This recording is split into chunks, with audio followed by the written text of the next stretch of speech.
Hello everyone, welcome to Gate Academy. तो अब हमारा बेसिक कंसेप्ट के दो लेक्चर आ चुके हैं, पार्ट 1 पार्ट 2। अब हम अगले पार्ट में जा रहे हैं, that means cross product. Dot product के बारे में तो सब बता चुका हूँ, एंगल से रिलेटेड बात कर चुका हूँ, प्रोजेक्शन के बारे में बात कर चुका हूँ, पैरेलल वेक्टर क्या होते हैं, परपेंडिकुलर वेक्टर्स क्या होते हैं, ये सब बातें कर चुके हैं और बेसिक कंसेप्ट के लिए बहुत जरूरी है। अगला जब पार्ट होता है, जब बेसिक का थोड़ा सा और आगे बढ़ते, तो हम बात करते हैं कंसेप्ट ऑफ क्रॉस प्रोडक्ट पे।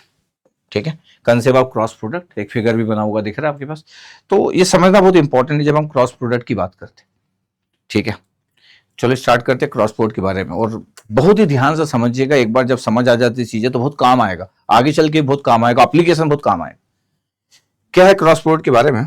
जब हम क्रॉस प्रोडक्ट के बारे में बात करते हैं तो क्रॉस प्रोडक्ट जो है, ए क्रॉस बी लिखा हुआ है, ये आपके पास वेक्टर का प्रोडक्ट है। जैसे वहां पे ए डॉट बी था आपके पास, ए बी कॉस थीटा। तो हमको पता है कि ए डॉट बी की जब हम बात करते थे तो वो हमको पता है कि ए बी कॉस थीटा था और वो एक स्केलर क्वांटिटी थी। ये एक स्केलर क्वांटिटी था आपके पास, स्केलर एक स्केलर क्वांटिटी था, एक नंबर्स आपके पास स्केलर क्वांटिटी था। A B cos theta, A magnitude है, बी भी मैग्नीट्यूड है।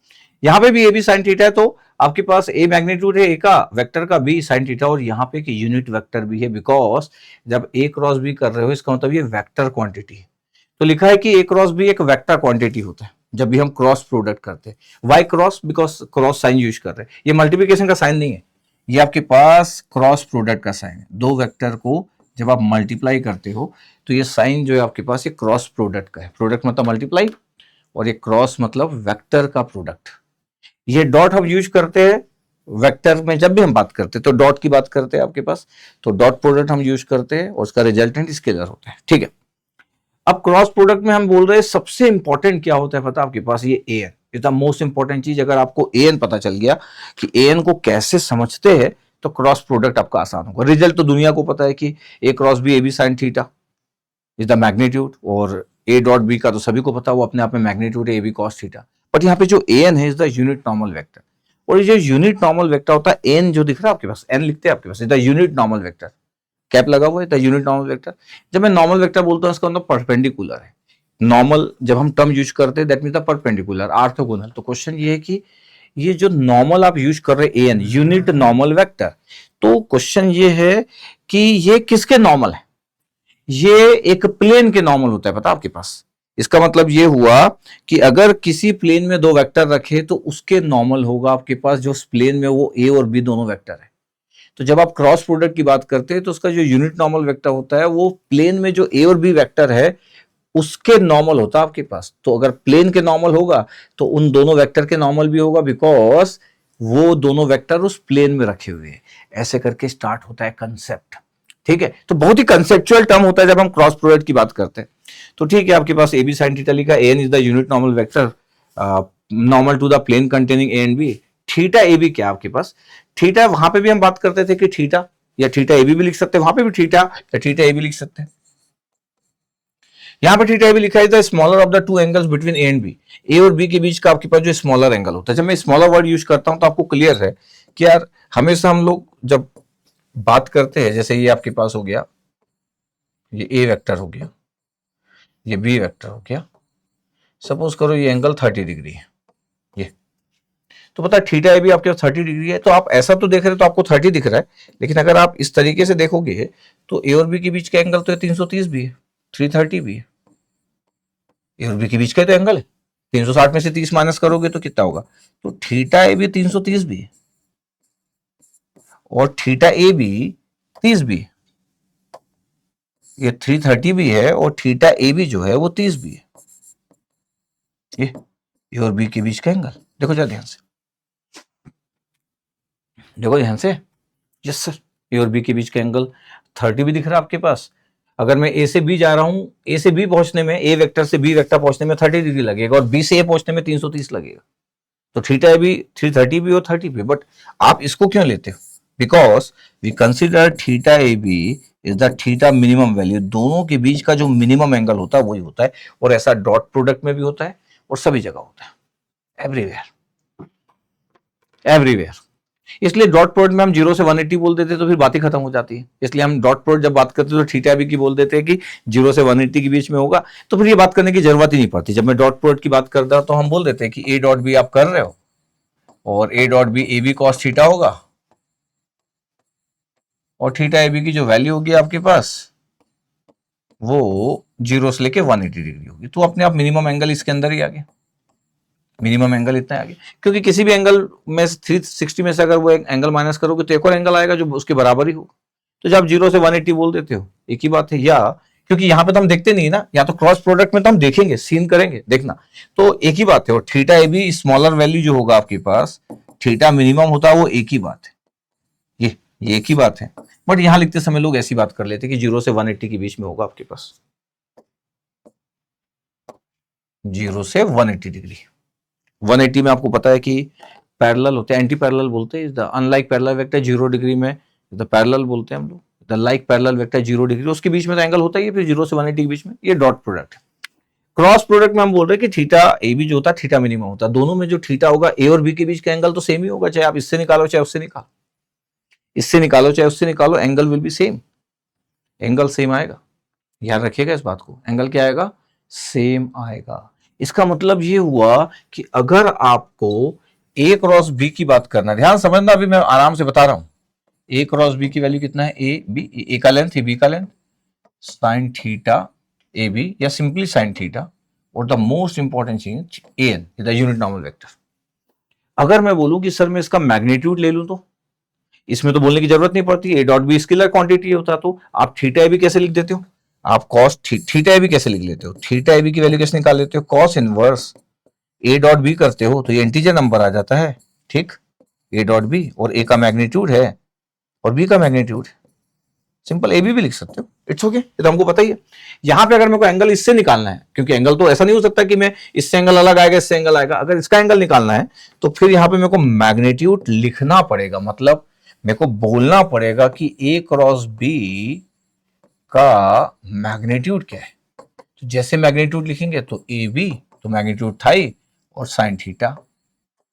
और पता है किसी भी यूनिट नॉर्मल वेक्टर की प्रॉपर्टी क्या होती है, property of any unit vector, इसका मैग्नीट्यूड कितना होता है, ऑलवेज 1। देखिए यूनिट नॉर्मल वेक्टर अगर आप बोल दे रहे हो, इसका मतलब क्या होता है, इसका मतलब ही होता है सर ऐसा वेक्टर है जिसका लेंथ 1 होगा, मैग्नीट्यूड 1 होगा, तो इसका मैग्नीट्यूड 1 है, तो ए एन का मैग्नीट्यूड 1 हो गया, तो ये साइन थीटा आपके। अब यहां से अगर मैं बोलूं कि सर थीटा ए बी की वैल्यू कितनी होगी, अगर मैं यहां से बोलूं कि सर थीटा ए बी की वैल्यू कितनी होगी, तो sine inverse, but A cross B नहीं है, यहां पे ए क्रॉस बी का मैग्नीट्यूड है, और डिवाइड बाई ए का मैग्नीट्यूड और बी का मैग्नीट्यूड, ये जैसे यहां पे था नीचे ए और बी का मैग्नीट्यूड, लेकिन यहां पे ए क्रॉस बी का मैग्नीट्यूड है, तब साइन इनवर्स करोगे, answer will be same, yes answer will be same.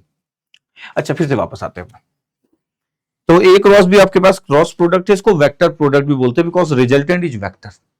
Dot product को आप एक इनर प्रोडक्ट बोलते हैं या आप स्केलर प्रोडक्ट बोलते हो, क्रॉस प्रोडक्ट को आप बोलते हो vector product, because resultant will be vector A cross B का, ठीक है। This vector multiplication of two vector is called the cross product because of the cross sign, तो ठीक है भैया क्रॉस साइन है। It is also called the vector product because the result is a vector, तो इसको हम vector product भी बोलते हैं because result is a vector, ये क्लियर है। क्रॉस प्रोडक्ट बोलते हैं सभी लोग जानते हैं बिकॉज क्रॉस साइन, ये क्रॉस साइन यूज कर रहा है। तो आपके पास क्रॉस प्रोडक्ट की जरूरत क्यों पड़ी, क्यों ऐसे बनाए गए, बहुत सारी बातें हो सकती है। आज तो अभी हम क्रॉस प्रोडक्ट के बारे में बात कर रहे हैं, और सबसे इंपॉर्टेंट जो है हमारा is the A N is the unit normal vector. अच्छा यूनिट नॉर्मल वेक्टर की प्रॉपर्टी हमको पता है, और भी बाकी यूनिट नॉर्मल वेक्टर क्या होते हैं, आई जे के, आई कैप, जे कैप, के कैप, सब यूनिट नॉर्मल वेक्टर है। एक्स वाई जेड कोऑर्डिनेट जो डायरेक्शन एक्स वाई जेड का, सबका मैग्नीट्यूड निकालोगे तो 1 आएगा, तो सबको क्लियर, जैसे सबको क्लियर, ओके। पता आपके पास जब हमको बात करना होता है कि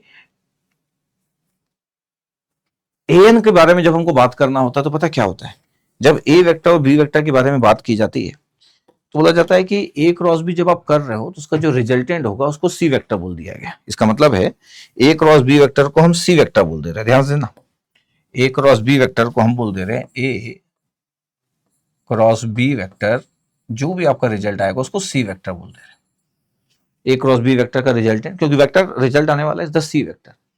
अब वो सी वेक्टर कहां होगा, सी वेक्टर कहां होगा, तो अब सोचो कि अगर A cross B equal to C vector है, इसकी वैल्यू कितना है, A B sine theta A N, इसका मतलब क्या हो गया, इसका मतलब हो गया कि सी वेक्टर का डायरेक्शन और ए एन वेक्टर का direction will be same, yes sir. इसका मतलब है कि एन वेक्टर का जो डायरेक्शन होगा आपके पास, ये आपके पास सी वेक्टर के बराबर ही होगा। इसका मतलब सी वेक्टर और एन तो आपके पास सेम ही हुआ। अगर आपको पैरेलल बोलना है दोनों को तो मैग्नीट्यूड सामने है, A B sine theta is the magnitude, तो C vector proportional to A नहीं हुआ, पैरेलल वेक्टर है। इसका मतलब डायरेक्शन ऑफ सी वेक्टर क्या हुआ, direction of unit normal vector. Direction of unit normal vector क्या हो गया, सी वेक्टर। इसका मतलब क्या है, ए क्रॉस बी का जो डायरेक्शन होगा, ए क्रॉस बी का जो रिजल्टेंट होगा जिसको आप सी बोल रहे हो, वो डायरेक्शन यूनिट नॉर्मल वेक्टर का डायरेक्शन होगा। क्यों, क्योंकि उसके सामने तो ए बी साइन थीटा है जो कि मैग्नीट्यूड है। A B sine theta is the magnitude C vector का। तो किसी भी वेक्टर को आप कैसे लिखते हो, किसी भी वेक्टर को आप लिखते हो उसके मैग्नीट्यूड से, उसके डायरेक्शन से। तो सी वेक्टर को लिख रहे हो उसके मैग्नीट्यूड से, ए बी साइन थीटा, और ये इसका डायरेक्शन। इसका मतलब direction of C vector equal to direction of unit normal vector. Yes, अब क्या लिखा है, हेडिंग क्या लिखी है, राइट हैंड थंब रूल।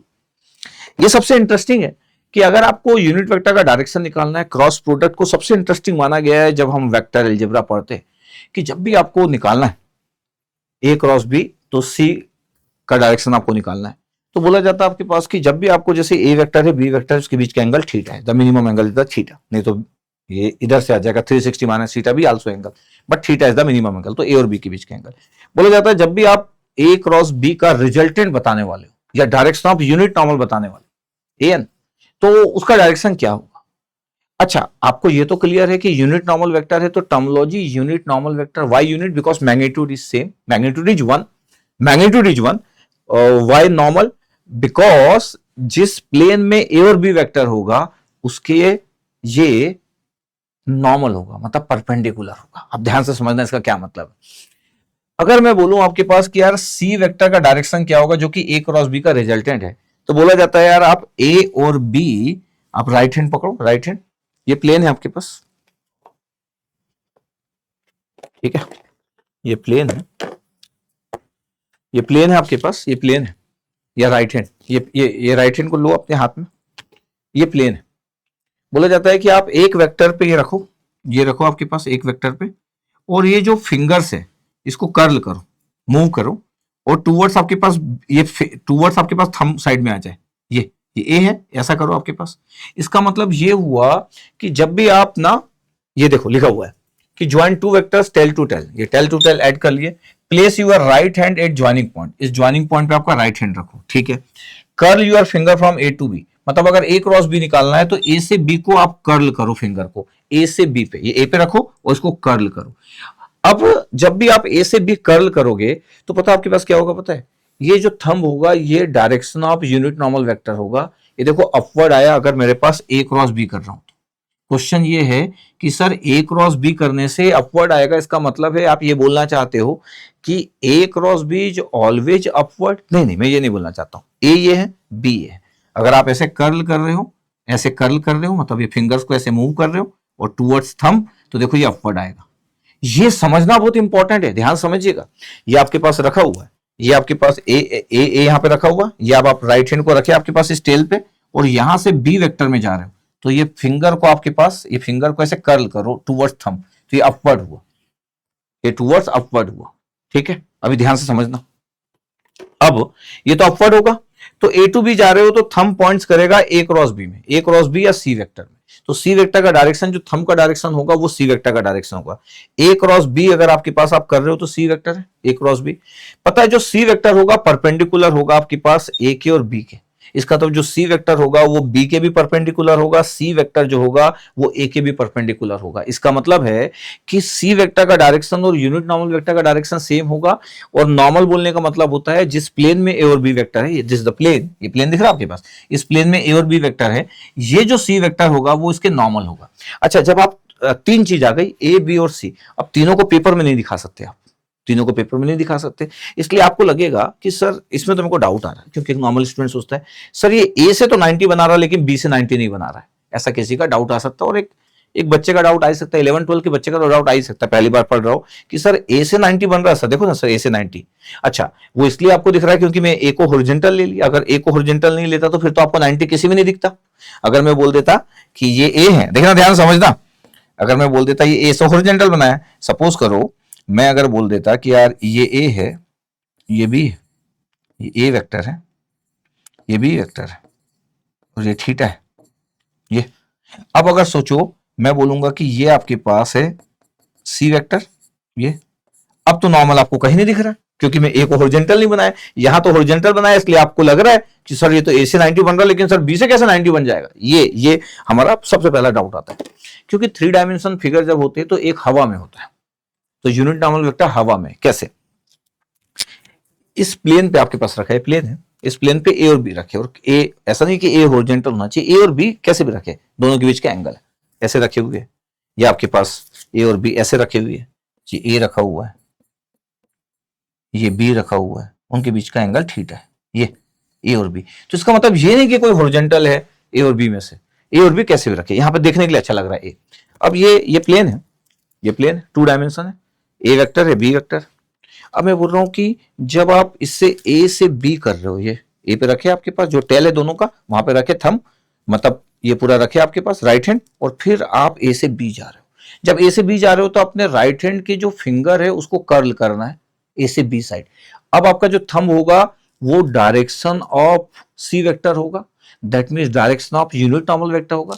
ये यूनिट नॉर्मल वेक्टर क्या है, ये जो रखे हुए दो वेक्टर, ये इस प्लेन का नॉर्मल है अपवर्ड, अभी तो अपवर्ड है, अभी डाउनवर्ड की भी बात करूंगा, ध्यान से समझना। अभी तो ए से बी जा रहे हैं तो अपवर्ड ही दिख रहा है, अभी आपके मन में हो सकता है सर डाउनवर्ड फिर कब होगा, इट्स ओके, ठीक है। ये ए है ये बी है, एक वेक्टर ए और बी, दोनों के बीच का एंगल थीटा है, ए और बी दोनों में से कोई हॉरिजॉन्टल नहीं, यहां तो मैं हॉरिजॉन्टल भी दिखाया।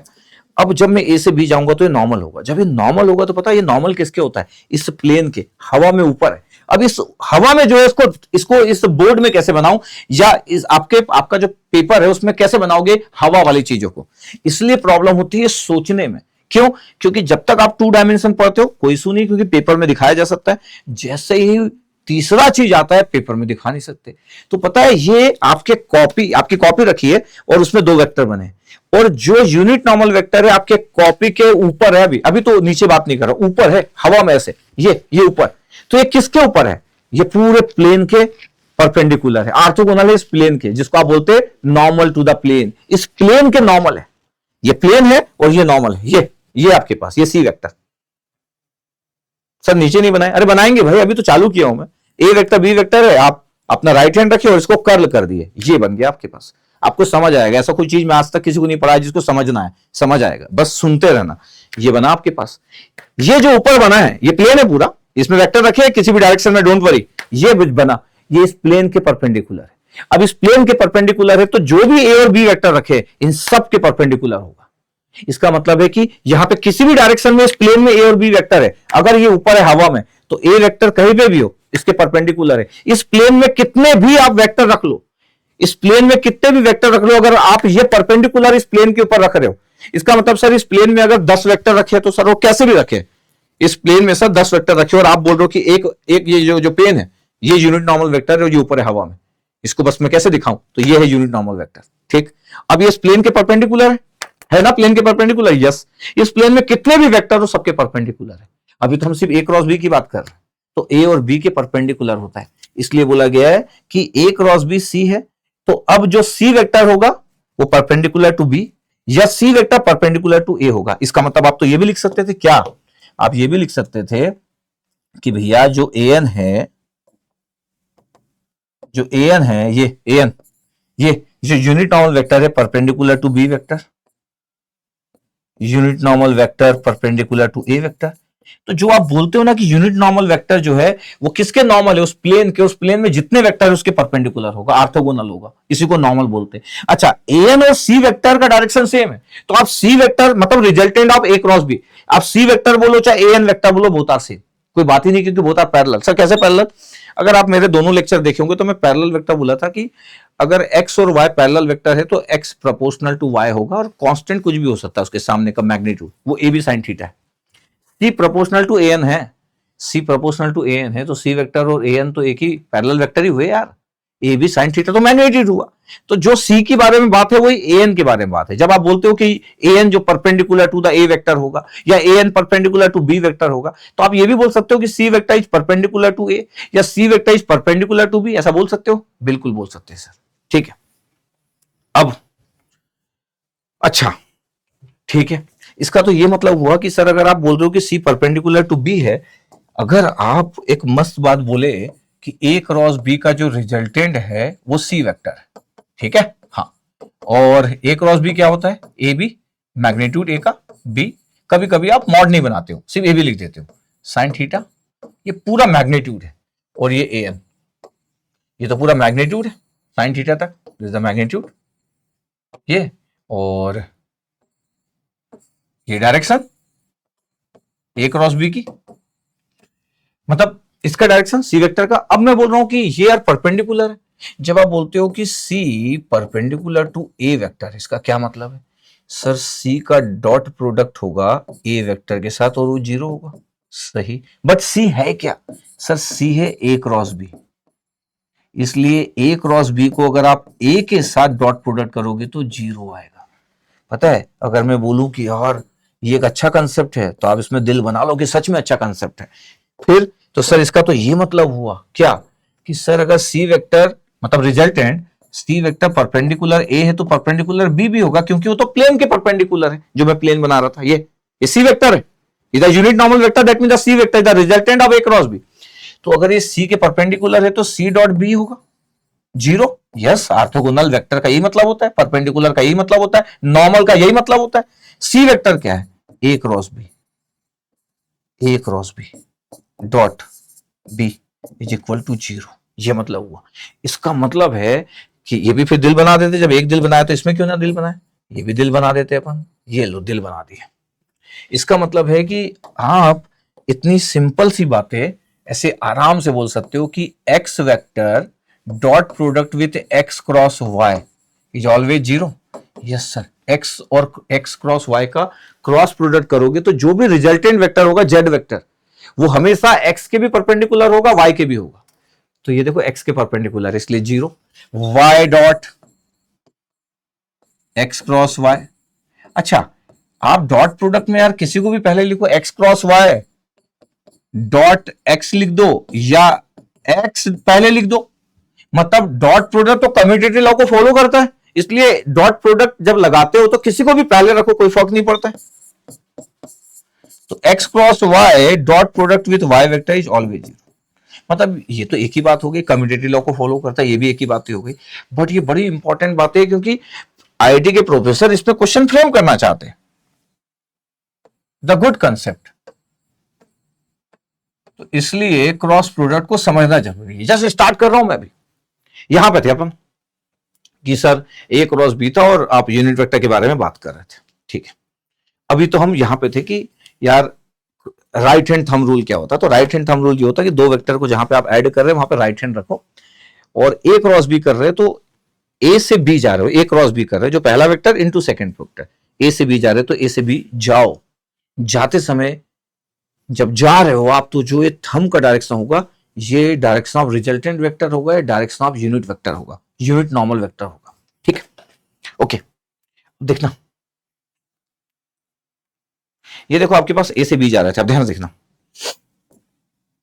सर ये ए से बी जा रहे थे, ये देखो ए वेक्टर बनाया, कहीं भी बना दो, अब देखो ए बनाया ये बी बनाया, अब यहां पे देखो ए से बी जाओ, ये ए है और फिंगर को क्रॉस करो बी तक ले जाओ, ये देखो बी ले जा रहे, ये बी ले गए, तो ये अपवर्ड आया, यस सर ये अपवर्ड, ए क्रॉस बी सी वेक्टर ये अपवर्ड आया। अब देखना ध्यान से, सर यहां पे बी क्रॉस ए परफॉर्म कर रहा हूं, ये बी और ए है, अगर आप बोलोगे कि सर बी से ए भी तो आ सकता हूं सर, तभी भी तो अपवर्ड है, सही बोले आप, एकदम सही बोले, ये बी है, बी से ए आना है तो कैसे आओगे, ये यहां रखो, ये राइट हैंड को यहां रखो जहां पे टेल मिल रहे हैं, और बी से ए आओ जरा,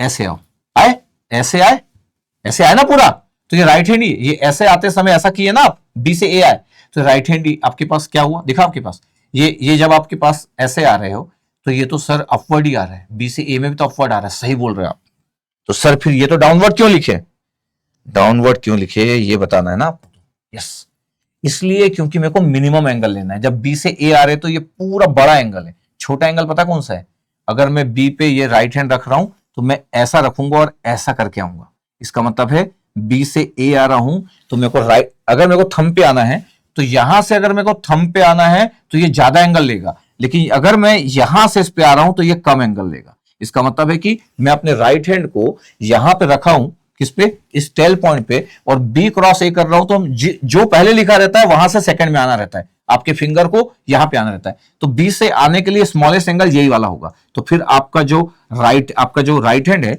वो आपका जो एरो होगा वो नीचे आ रहा है, क्योंकि थंब में आपके पास नीचे आ रहा है, डाउनवर्ड आ रहा है। अच्छा, ऐसा हो सकता है कि जब भी ऐसी बातें करते हैं एक नॉर्मल स्टूडेंट को बड़ा मजा नहीं आता है। ये अपवर्ड और डाउनवर्ड दो ही बातें होती है। तो थंब अपवर्ड हो गया आपके पास, इज द अपवर्ड, ये थंब अपवर्ड है, इसका मतलब है या तो ये अपवर्ड होगा या तो डाउनवर्ड होगा।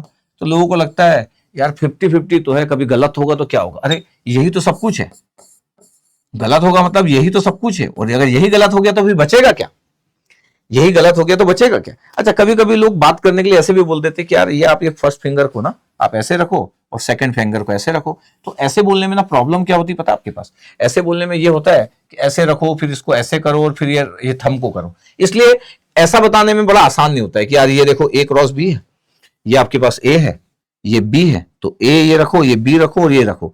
लेकिन ये यहां तो बड़ा सही दिख रहा है कि ए ये है, बी है और थंब देखो अपवर्ड दिख रहा है, बड़ा अच्छा लग रहा है। लेकिन हमेशा आप ना आपका राइट हैंड है उसको यहां रखो और ए से बी जा रहे हो तो उसको आपके पास हमेशा ये करो, दिस वन, ये कर्ल करो आपके पास फिंगर को, अपवर्ड आएगा आपके पास या तो डाउनवर्ड आएगा।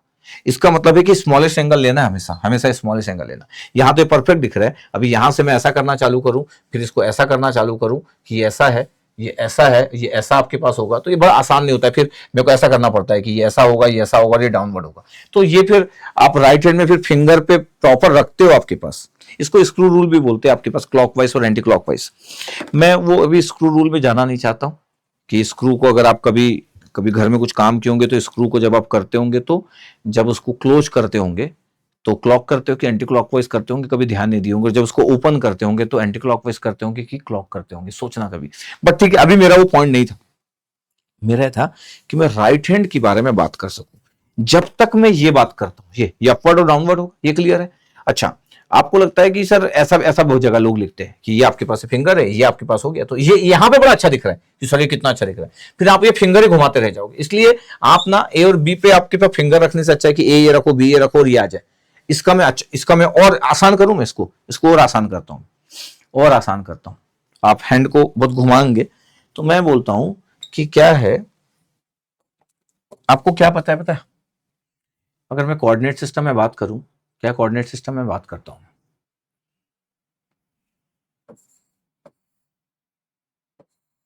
ये एक्स है, ये वाई है और ये जेड है, ठीक है। ये आई कैप ले लिया, जे कैप और ये के कैप, ये आई जे के यूनिट मैग्नीट्यूड है। अब मैं अगर आपसे पूछूं कि मेरे को आई क्रॉस जे करना है, आप बहुत सुने होंगे कि आई क्रॉस जे कितना होता है, आपको आप पढ़े होंगे कि आई क्रॉस जे कैप जो होता है वो के कैप होता है, मैं पक्का बता रहा हूं। आप ये भी पढ़े होंगे कि जे क्रॉस के इक्वल टू आई होता है। आप ये भी पढ़े होंगे कि के क्रॉस आई जे होता है, ये पढ़े होंगे, मैं श्योर। बट क्या आप सोचे कि आई और जे का प्रोडक्ट के क्यों होता है, या जे और के का प्रोडक्ट आई क्यों होता है, या के और आई का प्रोडक्ट जे क्यों होता है, क्या आप सोचे। ठीक है, ट्रू, ये ट्रू है, ये ट्रू है कि आपको पता है, या वी नो दैट भी बोल सकते हैं, सबको पता है कि चलो ट्रू है। क्या आप सोचे कि आई क्रॉस जे की वैल्यू के क्यों होती है। चलो मैं बात करता हूं। एक वेक्टर आई है, ए वेक्टर आई है, एक वेक्टर आपके पास आई है, ठीक है, वो वेक्टर ही आपके पास। अब सोचो कि आई एक वेक्टर है, ठीक है, और बी एक वेक्टर है जे। अगर मैं ए क्रॉस बी परफॉर्म कर रहा हूं तो क्या होता है ए क्रॉस बी, सर ए का मैग्नीट्यूड, बी का मैग्नीट्यूड, साइन थीटा और यूनिट वेक्टर, ठीक है। ध्यान देखना, अगर मैं आई क्रॉस जे कर रहा हूं तो क्या होना चाहिए, आई क्रॉस जे कर रहा हूं तो क्या होना चाहिए, सर आई का मैग्नीट्यूड, तो यार यूनिट ये यूनिट वेक्टर है, मैग्नीट्यूड तो वन ही होगा, जे का मैग्नीट्यूड साइन थीटा और ए एन। ध्यान देखना, आई का मैग्नीट्यूड कितना हो गया 1, इसका मैग्नीट्यूड कितना हो गया, ये नॉर्मल मल्टीप्लिकेशन है, जे का मैग्नीट्यूड 1 हो गया, साइन पता है ए और बी के बीच का एंगल कितना है, ये एक्स और वाई के बीच का एंगल कितना है, ये आई और जे के बीच का एंगल 90 सर। ऐसे घूमोगे तो फिर 270 हो जाएगा, स्मॉलेस्ट एंगल इज द 90, तो साइन 90 हो गया और ए एन बचा है अभी तक आपके पास। पता है क्या हुआ, आई का मैग्नीट्यूड 1, ये नॉर्मल मल्टीप्लिकेशन, ये वाला ये जो साइन बनाया हो ये नॉर्मल मल्टीप्लिकेशन का साइन, जे का मैग्नीट्यूड 1, साइन 90 भी 1, अब बचा है ए एन, तो पूरा चीज बच गया ए एन पे, तो आंसर इज ए एन। अब देखना ध्यान से किसका आंसर? आई क्रॉस जे का। आई क्रॉस जे का आपको आंसर चाहिए, आंसर आपको पता है, लेकिन अभी मैं प्रूफ की बात कर रहा हूं आई क्रॉस जे के। आई का मैग्नीट्यूड 1, जे का मैग्नीट्यूड 1, थीटा इज 90 डिग्री, पता है। अब सोचो, राइट हैंड निकालो अपना, राइट हैंड, ये आपके पास है, ये पॉइंट है, ये। अब ये ना यहां रखो, ये आपके पास, ये रखो आपके पास, ये राइट हैंड को इस टेल पे रखो और ये आई पे रखो आपके पास फिंगर को, और जे तक ले जाओ। मतलब आई से जे करके मूव करो, आई से जे करके मूव करो। जैसे आप आई से जे करके मूव करोगे, पता है ये एक्स और वाई, ये एक्स और वाई, और परफेक्टली 90 डिग्री है। ये एक्स है और ये वाई है, ऐसे ही आपके पास ये एक्स और वाई, ये तो 2 डायमेंशन है। जब आप ऐसे 2 डायमेंशन में जाओगे ना, तो आपको ये दिखेगा, ये दिखेगा आपके पास यूनिट नॉर्मल वेक्टर, पता है आपके पास, ये यूनिट नॉर्मल वेक्टर। आपको पता है आई जे और के आपको ऐसा दिख रहा है, ये के कहां है पता है? ये यहां है। ये के कहां है? क्योंकि 3 डायमेंशन आपको याद होगा, मैं बताया था कि आई जे और के बीच में एंगल 90 डिग्री होता है। आई और जे के बीच में 90, जे और के बीच में 90, और के और आई के बीच में 90। तो सर के, तो सर जे और के बीच में एंगल 90 नहीं दिख रहा आपको, क्यों? ये एजम्पशन है। एक्चुअली ये बना है ऊपर, ऐसा बाहर निकला हुआ, ये ऐसा बना हुआ है। जैसे आई इधर गया एक्स डायरेक्शन में, ये वाई गया और ये जेड डायरेक्शन है। अब जेड डायरेक्शन को हम प्लेन पेपर में बनाने के लिए ऐसा बना देते, नहीं तो ये ऐसा गया है। तो जब आई और जे को मल्टीप्लाई करेंगे, तो आई और जे को जब मल्टीप्लाई करेंगे, जब दोनों फिंगर को ऐसे मिलाएंगे, तो पता है ये अपवर्ड जाएगा, ये पता है ये जेड डायरेक्शन में जाएगा। ये ऐसा गया और ऐसा गया, तो ये जेड डायरेक्शन में जाएगा। इसका मतलब यूनिट नॉर्मल वेक्टर जो होगा जेड डायरेक्शन में होगा, दैट मींस द के केफ होगा। इसका मतलब है कि इस जेड के डायरेक्शन में वेक्टर कौन सा है? के केफ। तो एन की वैल्यू कितनी होगी? एन की जो वैल्यू यूनिट नॉर्मल वेक्टर की वैल्यू क्या होगी? के केफ होगी। इसलिए आई और जे का क्रॉस प्रोडक्ट, आई और जे का क्रॉस प्रोडक्ट के केफ होता है। ये देखो आपके पास, जब आप एक्स से वाई जाते हो तो ऐसे गए, तो ये आपके पास ऊपर आ गया, ये ऐसा गया आपके पास। तो ऐसा करके जब आप ऐसे जाते हो ना, तो ऐसे करके जब आप मूव करते हो 90 डिग्री से ऐसे मूव करते हो फिंगर को, तो ये आपके पास जो हो गया, ये अपवर्ड हो गया, ये आपका अपवर्ड हो गया। अब सोचो, कोई बोले सर कि ये तो ठीक है, अगर मैं यहीं पे सर आप कुछ करो, क्या करूं सर? आप ना जे क्रॉस आई करो जरा। अच्छा, यहीं पे करो ना, जे क्रॉस आई करो सर, जे क्रॉस आई करो। जे क्रॉस आई करते हो तो क्या मिलेगा सर? अच्छा, जे क्रॉस आई कर रहे हो तो क्या मिलेगा? चलो आंसर पता भी होगा आपको। अगर मैं जे क्रॉस आई कर रहा हूं तो क्या होगा सर? जे का मैग्नीट्यूड और जे और आई के बीच में एंगल तो 90 है, तो थीटा भी 90 है। आई और जे के बीच का एंगल और जे और आई के बीच का एंगल थीटा तो वही है। थीटा इज द एंगल, उन दोनों के बीच का एंगल कितना है? थीटा 90 सर, ठीक है, ओके। अब जब मैं, अब जे पे मैं आपके पास रख रहा हूं, अब जे से मैं, जे से आऊंगा, अगर ऐसे आऊंगा तो ये तो 270 एंगल हो गया। अगर यहां आऊंगा मैं, तो ये सोचो यहां पे आऊंगा, ये आपके पास ये है, और यहां से फिंगर को अगर मैं कर रहा हूं तो 90 डिग्री कैसे होगा? अगर मैं आपके पास ऐसा पलटा दूं और ऐसे पलटा दूं और ऐसे करूं, ये देखो, ये जे से मैं यहां आ रहा हूं, ये जे से मैं यहां आ रहा हूं, एक्स पे आ रहा हूं, तो ये ऐसा करके एक्स पे आऊंगा, तो ये थंब मेरा ना नीचे जाएगा। इसका मतलब है कि जब मैं जे क्रॉस के करूंगा तो मेरा यूनिट नॉर्मल वेक्टर कहां आएगा? तो अंदर। इसका मतलब है कि जब भी आप ना कोऑर्डिनेट सिस्टम की बात करते हो, तो ये एक्स हो गया, ये वाई हो गया, एक हवा में ऊपर है जिसको आप जेड एक्सिस बोलते हो, और एक हवा में नीचे है जिसको माइनस जेड बोलते हैं। एक्स आपको पता है, सबको पता है कि यार होता क्या है कोऑर्डिनेट सिस्टम में, ये सबको पता है। क्या सबको पता है? ये एक्स है, ये वाई है।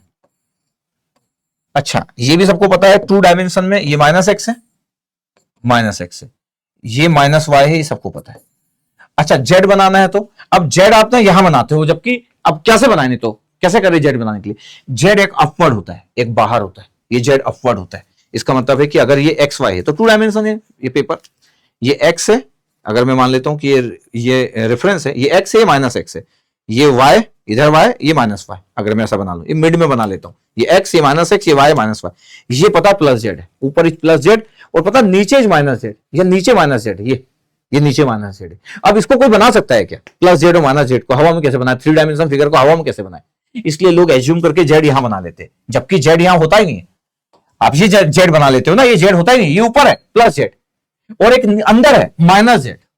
ये एक्स है, इसके अपोजिट माइनस एक्स है, वाई ऊपर है, नीचे माइनस वाई। ये हवा में जो बाहर निकल रहा है प्लस जेड है, और नीचे जो जा रहा है। इसलिए जब आप आई क्रॉस जे करते हो तो ये वाला जो थंब है, ये हवा के ऊपर वाला जेड होता है, और जब आप जे क्रॉस आई करते हो, जब जे से आई पे आते हो, मतलब वाई से एक्स पे आते हो, जे क्रॉस आई करते हो, तो ये जो थंब होता है आपके पास, ये नीचे जाता है आपके पास, ये नीचे जाता है, ये ऐसे करके देखो आपके पास हमेशा। इसलिए थीटा एंगल जो होता है वो मिनिमम होता है। अगर आप ऐसा सोचोगे कि सर मैं जे यहां रख रहा हूं और मैं सर ऐसा मोड़ रहा हूं, तो 270 होगा यहां आने के लिए, आपको ऐसे मोड़ना पड़ेगा 270, तो आपको तो 90 लेना है। यहां से यहां आने के लिए आप ऐसे नहीं आ सकते, 270 एंगल है यहां से, ये जो ओपन दिख रहा है ना एरिया, ये 90, ये 90 नहीं है, 270 यहां से आने के लिए, तब तो अपवर्ड आएगा। तो आप ये बोल सकते हो, कभी कभी लोग इस तरीके से बोल देते कि सर ऐसा अगर मैं आ रहा हूं तो देख रहे हो आपके पास ये 270 आना पड़ेगा, नहीं तो इसलिए थीटा मिनिमम बोल देते हैं हम लोग कि 90 लेना है। तो यूनिट वेक्टर पे पूरा फोकस करते हैं, नहीं तो फिर मैं 270 के कंसेप्ट को लूंगा तो फिर माइनस ले लूंगा। लेकिन हमको क्या लेना रहता है, हमेशा हमको मिनिमम थीटा लेना रहता है, तो ऑलवेज एंगल इज 90।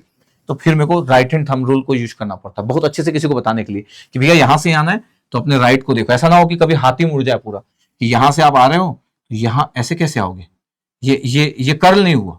आप बोलोगे सर ये तो आगे, सर ये कर्ल नहीं हुआ ना, आपको कर्ल लेना है, मतलब ये मूव करना चाहिए, ये कर्ल नहीं हुआ, ये तो लाइन ऐसे कर दिया हाथ को, ये ऐसे करना पड़ेगा, ये जैसे ही आप ऐसे करोगे, जैसे ये y से x पे आओगे तो ये नीचे जाएगा। इसलिए जब आप ना an वेक्टर की बात करते हो यहां पे, तो पता है क्या होता है, माइनस के कैप होता है।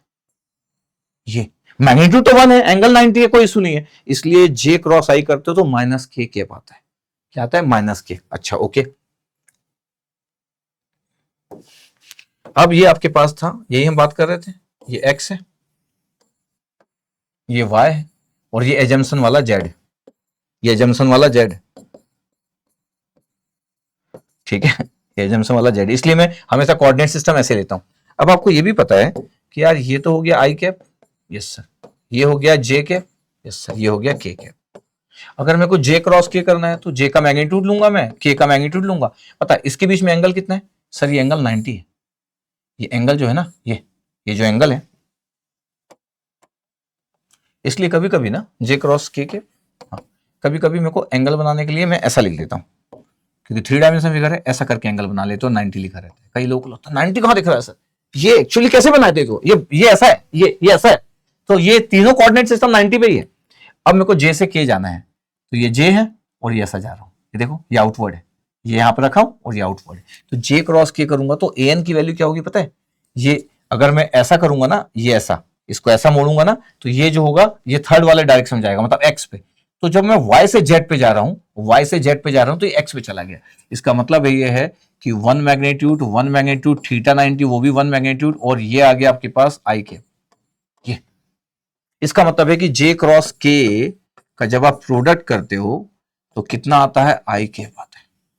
इसलिए मैं बोला था आपके पास कि कोऑर्डिनेट सिस्टम कोई कहीं पे भी लिख सकता है। ये मजेदार नहीं है। कौन सा मजेदार नहीं है, कि आप ना यहां पे लिख दिया y, यहां पे लिख दिए x, यहां पे लिख दिए z, ये मजेदार नहीं है। क्यों, क्योंकि x और z का प्रोडक्ट y कभी नहीं होता है, पता है। इसलिए कोऑर्डिनेट सिस्टम को अवॉइड करना चाहिए कुछ भी लिखने के लिए, हमेशा एंटी क्लॉकवाइज में लिखना चाहिए, x के बाद y, एंटी क्लॉकवाइज है, this the ACW style, anti clockwise. x लिखो, एंटी क्लॉकवाइज जाओ 90 तो y आ जाएगा, y से एंटी क्लॉकवाइज जाओ 90 डिग्री तो z आ जाएगा, और z से 90 डिग्री जाओ एंटी क्लॉकवाइज तो x आ जाएगा। तो आपका स्टाइल ना एंटी क्लॉकवाइज होना चाहिए। इसलिए बोला जाता है कि यार ना आप ना वो बनाओ, ऐसा सर्कल बना लो ये, और फिर क्या करो पता है आपके पास, ये बना लो आपके पास आई कैप, ये बना लो आपके पास जे कैप, ये आपके पास के, यहां लिख लेता हूं, ये बना लो आपके पास जे कैप, ये बना लो आपके पास के कैप, ऐसा बोला जाता है।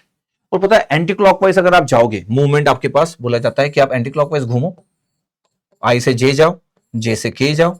तो अगर आप बोला जाता है कि यार आई क्रॉस जे अगर आप जा रहे हो, आई कैप क्रॉस जे कैप, तो के कैप आएगा, ये सब एंटी क्लॉकवाइज मूवमेंट है। और अगर जे कैप इंटू के करोगे तो क्या आएगा, जे से अगर के जा रहे हो तो सर आई आ जाएगा, और के से अगर आपके पास आई आ रहे हो तो फिर कितना आ जाएगा, जे कैप आ जाएगा। इसलिए रिजल्ट ट्रू होते हैं और एंटी क्लॉकवाइज में मूव करते जाते हैं, तो लोग रिजल्ट को याद करते हैं। बहुत ही कम लोग सोचते हैं कि आई क्रॉस जे के कैप क्यों आया, क्योंकि वो यूनिट नॉर्मल वेक्टर के कैप आया, क्योंकि आई और जो जे थे वो एक्स वाई प्लेन में थे, एक्स का आई है और जे जो है वो वाई का है, तो फिर जो जेड होगा वो unit normal vector Z direction में होगा। किस डायरेक्शन में होगा, तीन जो डायरेक्शन है यार, एक्स वाई जेड। तो यूनिट नॉर्मल वेक्टर अगर एक्स और वाई प्लेन पे कोई चीज रखी है तो उसका यूनिट नॉर्मल वेक्टर कहां होगा बताओ? अगर मेरे पास एक्स वाई प्लेन है, ये एक्स है और ये वाई प्लेन है, ये एक्स वाई प्लेन है, इसका यूनिट नॉर्मल वेक्टर कहां होगा सर? जेड में होगा। तीन तो डायरेक्शन होती है, ये जेड, इसलिए अपवर्ड को हम जेड बोल देते हैं और डाउनवर्ड को माइनस जेड बोल देते हैं। तो जेड डायरेक्शन में होगा, may be upward may be downward. अब आप ए क्रॉस बी जब भी करोगे, अब ए क्रॉस बी, अब ए कहां लिखते हो उस पर डिपेंड करता है। अगर ए पहले और बी बाद में और आप ऐसे घूम रहे हो तो जेड ऊपर आएगा। अगर आपके पास ए इधर है और बी इधर है, मतलब ए इधर है बी इधर है, अब यहां से यहां आना है तो ऐसे करके जब घुमाओगे तो नीचे जाएगा। इसलिए जब आप आई क्रॉस जे करते हो तब तो ऐसे घूमते हो तो आपका के आ जाता है, के। लेकिन जब आप ना ए से बी इधर आते हो, मतलब मल्टीप्लाई करते हो इधर से इधर, तो जब आप इधर घूम के आते हो तो नीचे चला जाता है। इसलिए अगर ये डायरेक्शन अपोजिट हो जाए, मतलब ये डायरेक्शन क्या हो जाए? अपोजिट हो जाए। ये मतलब अगर मैं आई क्रॉस जे की जगह अगर मैं जे कैप इंटू आई कर दूं तो, जे क्रॉस आई कर दूं तो सर फिर माइनस के, यूनिट नॉर्मल वेक्टर माइनस के। अगर मैं जे से आई से जे जाना था, मैं जे से आई कर दिया। अगर मैं के से जे कर दूं तो, के से जे कर दूं ऐसे, तो जे से के जाना था तो फिर माइनस आई के। ये इतना आपके पास है। और अगर मैं बात करूं कि के क्रॉस आई आना था तो जे आता, लेकिन मैं आई क्रॉस के कर दूं तो, आई क्रॉस के कर दूं तो दैट मीन फिर माइनस जे। ये इसलिए अपोजिट डायरेक्शन में जब भी जाते हैं यूनिट नॉर्मल वेक्टर डाउनवर्ड चला जाता है, थर्ड डायरेक्शन में जाएगा लेकिन नॉर्मल। अच्छा, लेकिन जब आप डॉट प्रोडक्ट करते हो सर तब तो कोई इशू नहीं आता है। अच्छा, आई डॉट जे जब करते हो तो आंसर ही जीरो। क्यों? क्योंकि थीटा जो है 90 है तो कॉस 90 जीरो होता है। J dot I dot J नहीं है, आई डॉट जब जे करते हो ये इतना है, आई जे डॉट जब के करते हो, मतलब दूसरे यूनिट वेक्टर की जब भी मल्टीप्लाई करते हो डॉट प्रोडक्ट करते हो तो कॉस 90 इज ऑलवेज जीरो। इसलिए dot product different different unit vector का जो होता है वो जीरो होता है। ये डॉट प्रोडक्ट जो आपको ऑलरेडी पता है, बट ये कंसेप्ट राइट हैंड रूल से जो बनता है unit normal vector is very very good concept. तो एक चीज तो ये हो गई कि हमको नहीं पता हो कि कैसे आता है, लोग याद कर लिए, बोले कि यार इसको याद ही कर लेते हैं कि आई क्रॉस जे के होगा, आई जे के। बट फिर भी अगर आप याद भी करते हो तो इसको हमेशा एंटी क्लॉकवाइज ही रखो, मतलब एक्स इसको वाई रखो। अच्छा, वैसे भी आप यार टू डायमेंशन यूज करते हो तो हमेशा इसको एक्स रखते हो, इसको वाई रखते हो। तो जो टू डायमेंशन का स्टाइल है उसमें आप थर्ड डायमेंशन ऐड हो गया जेड, तो जेड अपवर्ड होगा और एक डाउनवर्ड होगा जिसको आप चाह के भी दिखा नहीं सकते। तो इसलिए एक एज्यूम कर लेते हैं कि ये जेड है, इसलिए बोल देते हैं 90 है, ये बोल देते हैं 90 है। ठीक, ओके। इसलिए जब हम स्टार्ट किए थे चैप्टर, जब हम स्टार्ट किए थे तो हम बोले कि एक प्लेन में रखा है, क्या रखा है? एक प्लेन में रखा है। और पता है आपके पास ये 90 डिग्री, आपके पास ए से भी 90 डिग्री है, बी से भी 90 डिग्री है, ये क्योंकि इस प्लेन से 90 डिग्री है सी वेक्टर, उस प्लेन से 90 डिग्री वो अपवर्ड जा रहा है या डाउनवर्ड नीचे जा रहा है। ओके, यस सर, उस प्लेन से 90 डिग्री है। इसलिए हम ये पूरा फॉर्मूले की बात भी किए थे, गुड कंसेप्ट की बात भी किए थे। तो मेरे को लगता है कि ये आपको क्लियर रहना चाहिए यार कि राइट हैंड रूल के बारे में जब हम बात करते हैं तो आपको पता रहे कि यार आप कैसे फिंगर को मूव करते हैं। तो जब भी आप फिंगर को मूव करोगे ना, दो ही पॉसिबिलिटी है, कहीं से भी ऐसे फिंगर को मूव करोगे, ऐसे फिंगर को अगर मूव कर रहे हो तो दो ही पॉसिबिलिटी है, तो अपवर्ड या तो फिंगर को मूव कर रहे हो तो डाउनवर्ड। बस ये देखना है कि आप कहां से कहां जा रहे हो, ए कहां है, ए क्रॉस बी कर रहे हो तो ए कहां है और बी कहां है, ये देखना जरूरी है। अगर आप एंटी क्लॉकवाइज में मूव करते हो, अगर आप एंटी क्लॉकवाइज में मूव करते हो तो एंटी क्लॉकवाइज में मूव करोगे तो आपका हमेशा अपवर्ड ही आएगा। जब आप क्लॉकवाइज में मूव करोगे तो डाउनवर्ड आ जाएगा। कैसे? जैसे आपके पास फिगर बना हुआ था, ये देखो, ये आपके पास कौन सा मूवमेंट है, ये कौन सा मूवमेंट है, देखो ध्यान से सर, ये एंटी क्लॉकवाइज मूवमेंट है। कैसे? आप क्लॉक देखे हो कभी, ऐसा क्लॉक देखे हो कभी? अब क्लॉक में ये 12 बजे, ये क्लॉक में 12 है, ये 11 है, और ये 12 के बाद फिर से 13 तो होता नहीं, अपन एक बोल देते हैं अपना। तो वो जो क्लॉक होता है, वॉच होता है 12, 1 से 12 फिर से। अब मेरे को बताओ, जब 12 से आप 1 जा रहे हो तो ये क्लॉक के अकॉर्डिंग है, 12 से 1 जाना मतलब अकॉर्डिंग टू क्लॉक है, तो इसको क्लॉकवाइज बोलते हैं, क्योंकि तो क्लॉक का स्टाइल है 12 से 1 जाना। 12 से 11 कभी जाता है क्या? नहीं सर, इसलिए क्लॉक का अपोजिट है, इसको बोलते हैं एंटी क्लॉकवाइज। अब सोचो, 12 से 11 जाना एंटी क्लॉकवाइज है और 12 से 1 जाना क्लॉकवाइज है। अब देखो आपके पास ये ए से बी जा रहा है, ये एंटी क्लॉकवाइज जा रहा है, ये देखो 12 से 11 एंटी क्लॉकवाइज, इसलिए बोलते हैं एंटी क्लॉकवाइज जा रहा है, ये एंटी क्लॉकवाइज जा रहा है। जब एंटी क्लॉकवाइज जाओगे तो अपवर्ड ही दिखेगा। अब देखो, ये आपके पास बी क्रॉस ए निकाल रहे, देखो बी पहले और ये देखो बी से ए आ रहा है, पता है कौन सा डायरेक्शन है? बी से ए आना, बी क्रॉस ए बोल रहा हूं ना मैं, तो बी से ए आ रहे, पता है कौन सा डायरेक्शन है? ये क्लॉक का डायरेक्शन इज द क्लॉकवाइज। तो जब भी आप क्लॉक के डायरेक्शन से जाएंगे, ये बी से ए आ रहा है और मिनिमम एंगल यही है, तो जब भी आप क्लॉकवाइज जाएंगे हमेशा डाउनवर्ड आएगा।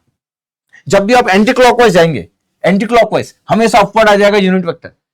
इस प्लेन के जिस भी प्लेन में ए और बी रखा हुआ है, और जब भी आप क्लॉकवाइज जाएंगे हमेशा डाउनवर्ड हो जाएगा क्लॉकवाइज। वॉच आपका जो क्लॉक होता है उसके अकॉर्डिंग अगर आप 12 से 1, 1 से 2, 2 से 3 ऐसे जा रहे हो clockwise, is the normal movement, जैसे क्लॉक का मूवमेंट होता है the clockwise, unit normal vector नीचे जाएगा। अच्छा, बार बार हम नीचे और ऊपर की बात क्यों करते हैं? क्योंकि नॉर्मली हम एक्स वाई प्लेन पे रखते ए और बी को, और बात कर लेते कि यार एक्स वाई प्लेन पे ए और बी रखा है, तो फिर अब आपके पास जो नॉर्मल होगा वो अपवर्ड जेड या नीचे डाउनवर्ड माइनस जेड जाएगा, दिस वन।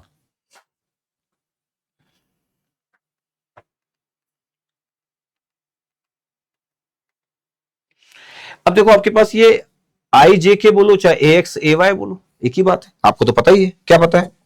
ये तो पता ही है आपको यार कि आई के बोलूं चाहे मैं ए एक्स बोलूं यूनिट वेक्टर, या जे के बोलूं चाहे मैं ए वाई बोलूं, उसमें थोड़ी कोई प्रॉब्लम है। या के बोलूं, मैं तो पहली क्लास से बोल रहा हूं कि कभी कोई आईटी का प्रोफेसर आई जे के लिखना पसंद करता है, कुछ लोग ए X A Y A Z लिखना चालू करते है ना। नॉर्मली मैथमेटिक्स टीचर आई जे के लिखता है, दूसरे जो टेक्निकल टीचर होते हैं वो ए X A Y A Z भी लिखते हैं, दिस वन। अच्छा, अब मेरे को पता है कि ए एक्स ए वाई और ए जेड तो आपके पास उसी डायरेक्शन में हुआ, एक्स वाई जेड के डायरेक्शन में। अगर मैं बोलूं कि मेरे को एंटी क्लॉकवाइज के कंसेप्ट को ध्यान देना है, तो ये ए एक्स हुआ, ये ए वाई हुआ, और ये ए जेड हुआ। अब एंटी क्लॉकवाइज में चले जाओ, A X cross A Y A Z, A Y cross A Z A X, A Z cross A X A Y, is the anti clockwise movement. घूम लो, ए सी डब्ल्यू कर लो आप, ये ए सी डब्ल्यू मूवमेंट कर लो, कोई issue नहीं है, और फिर पॉजिटिव वैल्यू लेते रहो। बट अगर आप क्लॉकवाइज मूवमेंट में चले गए, क्लॉकवाइज मूवमेंट में चले गए, तो ये एंटी क्लॉकवाइज मूवमेंट के रिजल्ट लिखे हुए हैं, is the A C W result. अगर आप क्लॉकवाइज घूमे तो, क्लॉकवाइज घूमे तो ये रिजल्ट में माइनस आ जाएगा। अच्छा, ये बोला है कि ए क्रॉस बी अगर जीरो आ जाए, तो ए क्रॉस बी अगर जीरो तो थीटा इक्वल टू जीरो हो गया, because A cross B zero तब आएगा जब साइन थीटा जीरो होगा। साइन थीटा जीरो तब होता है जब थीटा जीरो होता है। Then sine theta A B equal to zero या 180 डिग्री। इसका मतलब है कि ए और बी पैरेलल या एंटी पैरेलल होंगे। तो अगर दो वेक्टर पैरेलल या एंटी पैरेलल वेक्टर है तो थीटा जीरो या 180 होता है, तो फिर साइन जीरो भी जीरो होता है, साइन 180 भी जीरो होता है। तो ए क्रॉस बी अगर जीरो आ रहा है इसका मतलब वेक्टर पैरेलल है। अगर ए डॉट भी जीरो आ रहा है तो इसका मतलब है वो परपेंडिकुलर वेक्टर है। तो छोटी छोटी बातें।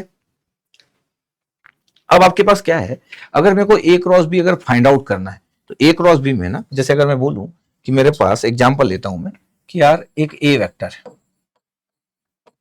ए वेक्टर है मेरे पास 2i प्लस जे, 2 डायमेंशन लेता हूं, और एक बी वेक्टर है आई है प्लस 3j, ठीक है, इतना ही है।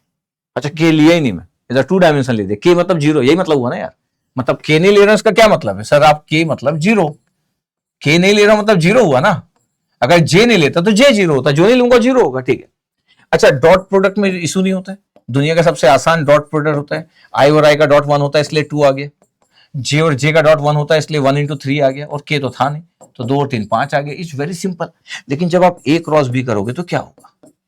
जब आप ए क्रॉस बी करोगे तो क्या होगा? ए क्रॉस बी करोगे मतलब 2i प्लस जे, ये ए वेक्टर है, cross product is the cross product. जब वेक्टर का प्रोडक्ट करते हैं तो क्रॉस लगाते हैं, तो cross product is the I plus 3j। क्या क्या होगा? ब्रैकेट ओपन करेंगे तो क्या होगा? पहले मैं 2i को मल्टीप्लाई करता, 2i इंटू आई, तो 2i इंटू आई कितना हो गया? जीरो। अच्छा, 2i इंटू जे, आई इंटू जे कितना होता है क्रॉस प्रोडक्ट का? आई इंटू जे के होता है, तो 2 और 3 कितना हो गया? 6, बट के कैप आ गया। ये देखो 2 इंटू 3 6, 2 इंटू 3 6 ही हुआ, और आई इंटू जे कितना होता है? के। अब देखो जे का, जे इंटू आई, सर जे इंटू आई तो माइनस के होगा ना, बिल्कुल सही, जे और आई का प्रोडक्ट, इसलिए क्लॉक और एंटी क्लॉकवाइज पता होना चाहिए। जे और आई का ऑर्डर एंटी क्लॉकवाइज नहीं, आई जे के होता है, जे इंटू आई अपोजिट है, तो जे इंटू आई माइनस के, और दोनों का मैग्नीट्यूड 1 ही था तो minus K. J into J, sir zero sir, J cross J zero is always, I cross I is zero, angle is zero, I cross I is always zero, J cross J is always zero, because angle zero है ना। K cross same unit vector का cross product तो zero ही होगा, because angle is zero. ठीक है, तो answer कितना आया सर? 5 क्या आया? इधर यूनिट वेक्टर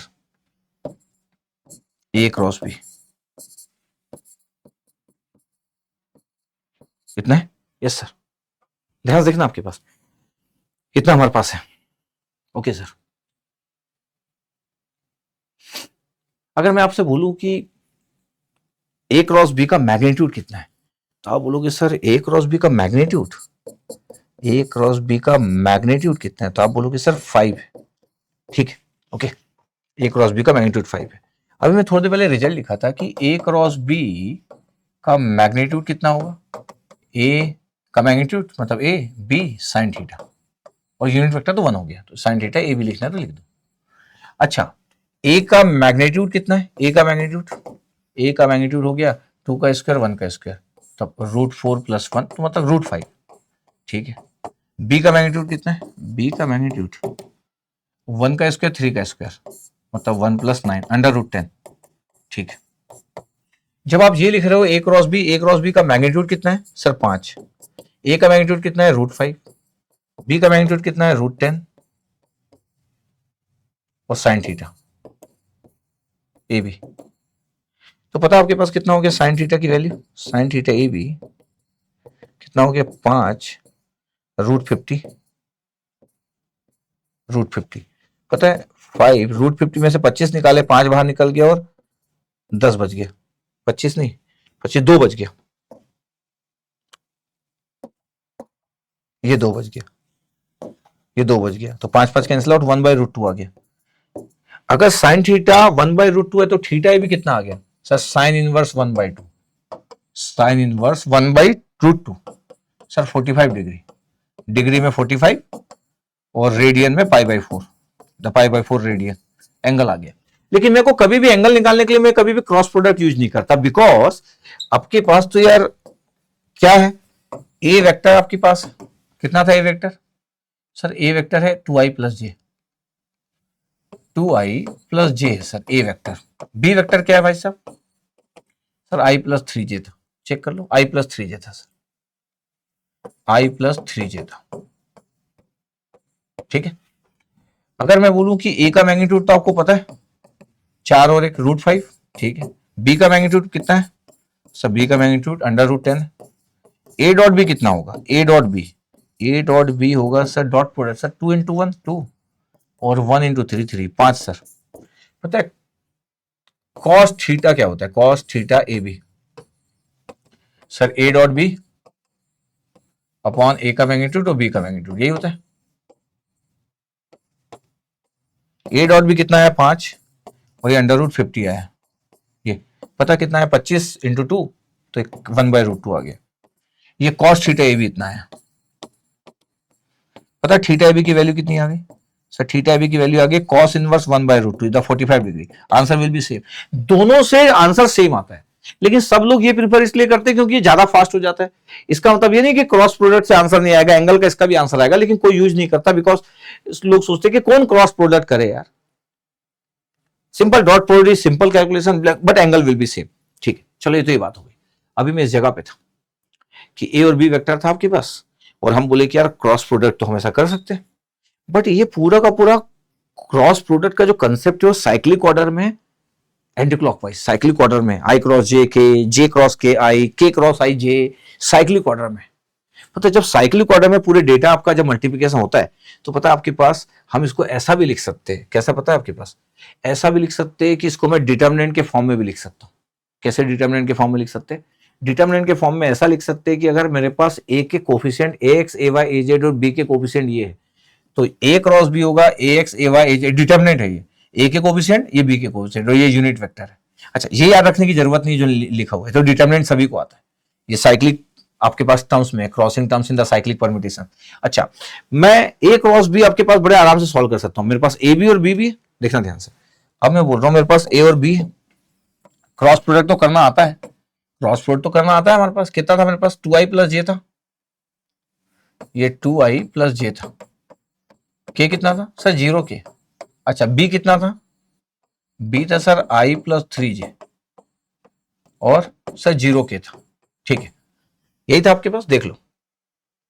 यस सर, अगर मैं बोल रहा हूं कि यार ए क्रॉस बी करना है तो मैं ये आई कैप, ये जे कैप और ये के कैप।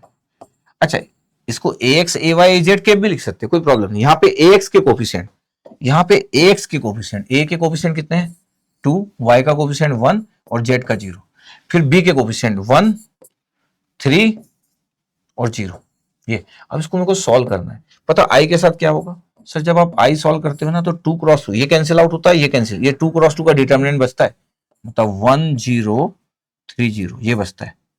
फिर जब जे के साथ लिखते हैं तो माइनस जे के साथ लिखते हैं आप, ठीक है। अगर आपको डिटर्मिनेंट पड़े में से पूरा डिटर्मिनेंट पड़े, ये कैंसिल और ये कैंसिल, रो और कॉलम कैंसिल कर दिया करो। और जे का साथ माइनस क्यों जे आया, ये is always good thing, but अभी मैं बात नहीं करूंगा, डिटर्मिनेंट में बात कर चुका हूं मैं। आपको कभी देखना है कि y माइनस जे तो मेरा डिटर्मिनेंट का वीडियो देखना। ये कैंसिल 2 0 और 1 0, 2 0 1 0 ये, और फिर आपके पास आया के कैप, ये कैंसिल 2 1 और 1 3, 2 1 और 1 3। पता है आंसर कितना आ रहा है, आई के साथ तो जीरो आ गया क्योंकि 1 इंटू जीरो और 3 इंटू जीरो, फिर इसके साथ भी जीरो आ गया तो जे के साथ भी जीरो, क्योंकि एक कोई भी रो या कॉलम जीरो होता है तो पूरा जीरो आ जाता है। इसके साथ क्या आ रहा है, के कैप के साथ, बस ये आ रहा है, ये प्रिंसिपल डायगोनल का एलिमेंट 2 इंटू 3 6 माइनस 1 इंटू 1 तो 6 माइनस 1, पता कितना आंसर आया, 5 के कैप है। क्या ए क्रॉस बी का आंसर 5 के क्रॉस था, ए क्रॉस बी का आंसर क्या 5 के कैप था? Yes sir. कैसे? ये सर सॉल्व किए थे सर, 5 के कैप था, किधर गया ये सर, ये 5 के कैप, ये देखो, मतलब मैं नॉर्मल क्रॉस प्रोडक्ट भी कर सकता हूं यस, लेकिन जब 3 डायमेंशन में आई भी होता है, जे भी होता है, के भी होता है, कोफिशिएंट जब होते हैं तो लोग ये मल्टीप्लिकेशन अवॉइड करते हैं, ज्यादा टाइम लगेगा, बस ऐसा नहीं कि इससे नहीं आएगा, इससे भी आएगा, लेकिन लोग सोचते हैं टाइम सेव करना है, इसलिए आपको डिटर्मिनेंट का कंसेप्ट दिया गया कि यार डिटर्मिनेंट की हेल्प से आप कोई भी, चाहे वो 2 डायमेंशन क्यों ना हो, आप इसमें रख सकते हो। बाकी थर्ड 0 0 था, 3 डायमेंशन नॉर्मली नंबर रहते हैं वेक्टर के फॉर्म में, आई जे के फॉर्म में, तो आप कुछ भी कैलकुलेट कर सकते हो। ये नीचे वाला रिजल्ट याद रखने की जरूरत नहीं है। ये ए एक्स लिए तो फिर ये 2 क्रॉस 2 का ये बना हुआ है, माइनस ए वाई लिए तो फिर ये बना हुआ है। माइनस ए वाई क्यों नहीं दिख रहा है, क्योंकि अपोजिट कैलकुलेशन है, इसलिए डोंट वरी। पता है क्रॉस प्रोडक्ट के कुछ रूल्स है। क्या रूल्स है भैया? क्रॉस प्रोडक्ट के रूल्स है कि A cross B cross A के बराबर नहीं होते हैं, इसको बोलते हैं, पता है आपके पास, A cross B minus B cross A के बराबर होता है, इसको बोलते हैं reverse commutative, reverse commutative law. मतलब डॉट प्रोडक्ट में तो ये कम्यूटेटिव लॉ को फॉलो करता है, A dot B equal to B dot A होता है, किसी को भी पहले मल्टीप्लाई करो, लेकिन A cross B cross A के बराबर नहीं होता है तो ठीक है, लेकिन A cross B minus B cross A के बराबर होता है, A cross B minus B cross A के बराबर होता है। सर ऐसा क्यों? अरे यार A cross B minus B cross A के बराबर क्यों होता है? क्योंकि ए क्रॉस बी का यूनिट वेक्टर अगर ऊपर आएगा तो बी क्रॉस ए का क्या आएगा, नीचे, और मैं माइनस का मल्टीप्लाई करूंगा तो फिर से ऊपर चल जाएगा। ए क्रॉस बी का अगर यूनिट वेक्टर ऊपर है तो बी क्रॉस ए का कितना आएगा सर, नीचे, और माइनस मल्टीप्लाई करूंगा तो नीचे का चीज ऊपर पहुंच जाएगा, तो बराबर नहीं हुआ? बराबर हुआ सर। इसलिए A cross B equal to minus B cross A. ये क्यों हुआ पता है? Concept of unit normal vector, जो कि ऑर्थोगोनल या नॉर्मल या परपेंडिकुलर टू द प्लेन है, उस प्लेन में कितने भी वेक्टर हो उन सबका परपेंडिकुलर होगा। ओके, अब इट इज नॉट एसोसिएटिव, मतलब ऐसा नहीं हो सकता कि बी क्रॉस सी का जो रिजल्ट होगा ए से जब मल्टीप्लाई कर रहे हैं तो ऐसा नहीं हो सकता कि आप ए क्रॉस बी कर दो और फिर सी के साथ मल्टीप्लाई करो, ये से बराबर नहीं होता। डॉट प्रोडक्ट में आपके पास, जब हम डॉट प्रोडक्ट की बात करते हैं तो आपको पता है डॉट प्रोडक्ट में तो एसोसिएटिव लॉ का तो ज्यादा कोई प्रॉब्लम होता नहीं, कोई बात भी नहीं करता है, it's very simple, dot product है ना यार, ठीक है। ये डिस्ट्रीब्यूटिव लॉ को फॉलो करता, अभी तो सब मल्टीप्लाई किए थे, ए क्रॉस बी प्लस सी है तो A cross B plus A cross सी होगा, ए प्लस बी और ए सी जैसे मल्टीप्लाई करते, ए का मल्टीप्लीकेशन सी के साथ A cross C plus A cross D plus B cross C plus B, तो डिस्ट्रीब्यूटिव लॉ को फॉलो करता है, यस। एसोसिएटिव लॉ को फॉलो करेगा? नहीं भैया, एसोसिएटिव लॉ को कहां से फॉलो करेगा? ऐसा नहीं हो सकता कि ए क्रॉस बी इंटू सी है तो बी क्रॉस सी इंटू ए भी वही हो जाए, मतलब ब्रैकेट चेंज नहीं कर सकते आप ऐसा। और ये रिवर्स कम्यूटेटिव लॉ को फॉलो करता है, वेरी वेरी इंपॉर्टेंट है, तो पता भी आपको। और ये क्यों फॉलो करता है? रीजन क्या है sir? N perpendicular to plane, उस प्लेन के परपेंडिकुलर होता है जिस प्लेन में वो वेक्टर रखे होते हैं, ठीक है, एक ऊपर तो फिर नीचे, इसलिए माइनस साइन से मैनेज हो जाता है। अच्छा, दो वेक्टर अगर सेम है तो क्रॉस प्रोडक्ट तो जीरो ही होगा यार, क्यों? क्योंकि एंगल जीरो होगा आपके पास, तो साइन जीरो जीरो होता है, ये तो सिंपल बात है, sine 0 degree equal to 0, it's okay.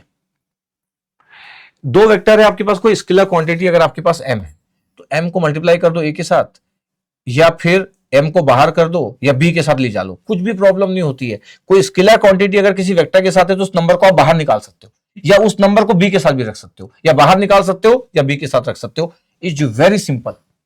कोई भी स्केलर क्वांटिटी है, जो मल्टीप्लाई है उस वेक्टर से। आप चाहो तो उस स्केलर क्वांटिटी को बी के साथ कर लो या बाहर ही कर दो, कोई इशू नहीं है। टू वेक्टर्स ए और बी और टू स्केलर क्वांटिटी है, इसके साथ एम का मल्टीप्लाई, इसके साथ एन का मल्टीप्लाई, इंटरचेंज कर लो, कोई इशू नहीं है, बाहर कर दो, कोई इशू नहीं है, समझ रहे? तो ऑल आर करेक्ट।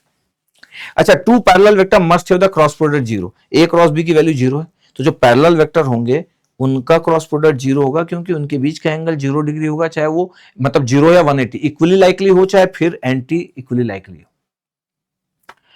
अब आपके पास जो होता है the cross product is equal to the area of parallelogram formed by this two vectors.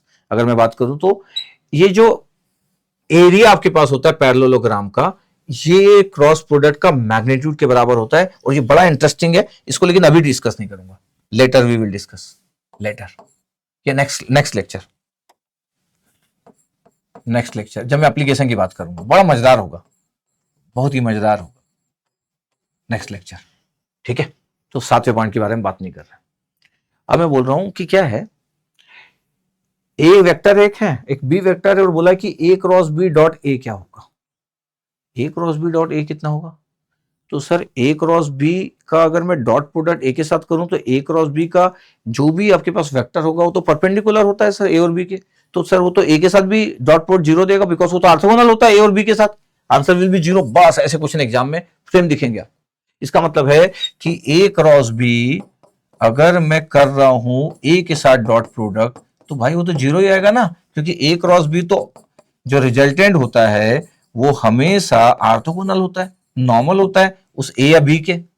अच्छा, सपोज करो ये नहीं पता है, फिर अच्छा नहीं पता है तो क्या होगा, पहले फिर ए क्रॉस बी करना पड़ेगा भाई। अगर नहीं पता है तो क्या करना पड़ेगा, ए क्रॉस बी करना पड़ेगा। नहीं पता है तो कैसे करोगे, ए क्रॉस बी कर लो, आई जे और के, कोफिशिएंट लिख लो भैया, कोफिशिएंट क्या है सर 3, फिर जे के -2, के का 1, सर जे आई का 2, जे का 0, के का -1। ये अब बात है सॉल्व करने की, करे सॉल्व? Yes sir. आई के साथ ले लूं मैं क्या, ये कैंसिल डायरेक्ट ले रहा हूं मैं, -2 इंटू -1 +2 और 1 इंटू 0 तो +2 आ गया, बस 2 -0, फिर -j कैप लिख रहा हूं, लिखूं डायरेक्ट, ये कैंसिल, रो और कॉलम कैंसिल करते, 3 इंटू -1 -3, -3 प्लस के कैप, क्या के कैप के साथ ये कैंसिल 3 इंटू 0 0, 2 इंटू -2 तो -4 हो, मिडिल का माइनस, तो 0 + 4। पता क्या आ गया, पता है इसका ए क्रॉस बी का रिजल्ट कितना आ गया, ध्यान देखना अभी, ए क्रॉस बी का रिजल्ट कितना आ गया, ए क्रॉस बी का रिजल्ट आया 2i, फिर सर -5 था तो +5j, yes sir +5j +4k। क्या आपको लगता है कि ये जो ए क्रॉस बी का रिजल्ट है ये ए और बी के परपेंडिकुलर होता होगा? ये देखना तो बड़ा इंटरेस्टिंग है, क्योंकि हम तो खूब चिल्ला के बोले कि ए क्रॉस बी जो अब आप निकालोगे, क्या निकाले भैया, 2i निकाले, फिर 5j निकाले, फिर 4k निकाले, फिर क्या बोले कि यार ए वेक्टर क्या है, ए vector 3i -2j, 3i -2j फिर +k सर। अच्छा हाँ, बी वेक्टर क्या है, बी वेक्टर है 2i -k sir, 2i -k। चलिए एक बार देखे तो जरा क्या हो रहा है, ए क्रॉस बी जो निकाले है क्या वो ए के साथ डॉट प्रोडक्ट 0 देगा? तो चलो करते, 2 इंटू 3 6, 5 इंटू -2 -10 और 4 इंटू 1 +4, कितना आंसर है सर 0। अच्छा, तो क्या ए क्रॉस बी बी वेक्टर के साथ भी 0 देगा? चलो चेक करते हैं, 2 इंटू 2 4, और जे तो था नहीं तो इसलिए 0, और के में 4 इंटू -1 -4, आंसर विल बी 0। इसलिए तो हम बोलते हैं पूरी दुनिया की ए क्रॉस बी ए और बी के साथ ऑर्थोगोनल होता है, dot product will be 0, is always good concept. अच्छा, अगर आपको पता है तो आप तुरंत भी लगा सकते हो कि आंसर इज 0, ये आप तुरंत भी लगा सकते हो, ऑलवेज गुड कंसेप्ट। नहीं पता है तो यार आपका कैलकुलेशन अच्छा होना चाहिए, द क्रॉस प्रोडक्ट और फिर डॉट कर लो जो बोल रहे हैं। यस सर, ये तो कर सकते हैं सर। 2011 में एक क्वेश्चन था, 2011 का एक क्वेश्चन, आईआईटी मद्रास का क्वेश्चन, बोला कि ए और बी दो वेक्टर है, आर्बिट्री वेक्टर है विथ मैग्नीट्यूड ए और बी, ठीक है, और ए क्रॉस बी का क्रॉस प्रोडक्ट है, उसका मैग्नीट्यूड बोला है और उसका स्क्वायर करने को बोल दिया। ए क्रॉस बी का मैग्नीट्यूड है उसका स्क्वायर, और फिर कुछ ऑप्शन दिया है, ठीक। ए क्रॉस बी का मैग्नीट्यूड उसका स्क्वायर बोला है यार। तो सबसे पहले तो मैं ये लिख लूं कि स्क्वायर तो बाद में करेंगे, पहला स्टेप तो मैं ये कर लूं कि ए क्रॉस बी होता क्या है। तो ए क्रॉस बी होता है सर ए बी, ये मैग्नीट्यूड है ना, A B sine theta, A B sine theta और यूनिट वेक्टर सर, बिल्कुल सही। ए क्रॉस बी का मैग्नीट्यूड कितना होगा sir, A B sine theta तो मैग्नीट्यूड था ही सर, और ये यूनिट नॉर्मल वेक्टर की वैल्यू 1 होता है, इसका मैग्नीट्यूड तो दुनिया को पता है, इसलिए सिर्फ आप ए बी साइन थीटा लिख लेते हो, ये भी सही बात है। तो थर्ड स्टेप क्या हुआ, थर्ड स्टेप बोल रहा था सर इसका स्क्वायर कर लो सर, ये ए और जो बी वेक्टर था ना इसका जो मैग्नीट्यूड था इसका स्क्वायर कर लो, स्क्वायर कर लो यार। तो A square B square sine square theta आ गया। अच्छा साइन स्क्वायर थीटा क्या होता है सर, साइन स्क्वायर थीटा होता है 1 माइनस कॉस स्क्वायर थीटा, मतलब ब्रैकेट ओपन करने का मौका मिलेगा आपको। तो ब्रैकेट ओपन करो तो ए स्क्वायर बी स्क्वायर आ गया minus A square B square cos square theta आ रहा है यार। तो A square B square minus A square B square cos square theta आ गया। वी नो दैट, क्या we know that sir, A dot B क्या होता है, ए डॉट बी होता है scalar value A B cos theta. अगर मैं स्क्वायर कर लूं तो दोनों का, ए डॉट बी इसका स्क्वायर करोगे तो आ जाएगा A square B square cos square theta.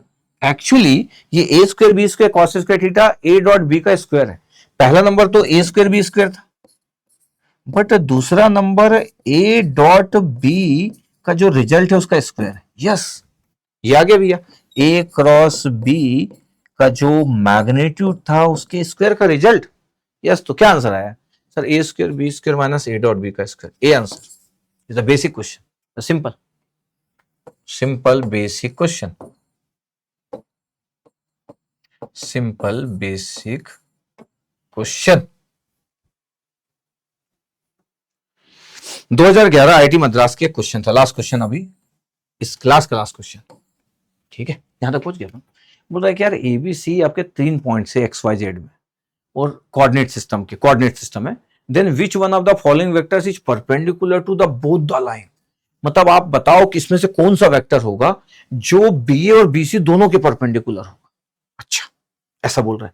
अच्छा एक और चीज है, मैं बोलता हूं आपको, अगर बी ए वेक्टर कोई अगर दोनों पॉइंट दे दे तो बी ए वेक्टर क्या होगा, स्टार्टिंग पॉइंट बी है और एंडिंग पॉइंट ए है, तो ए वेक्टर माइनस बी वेक्टर होना चाहिए।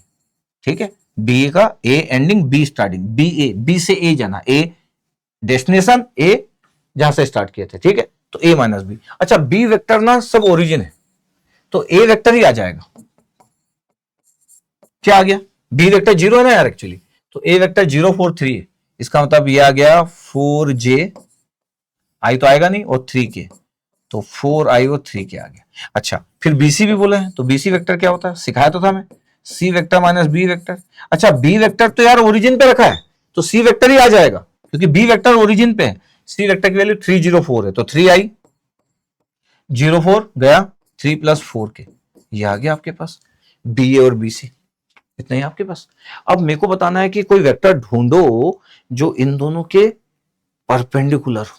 तो परपेंडिकुलर मतलब कोई एक अननोन वेक्टर है, इसके परपेंडिकुलर होगा, इसका मतलब है इसके साथ डॉट प्रोडक्ट 0 होगा।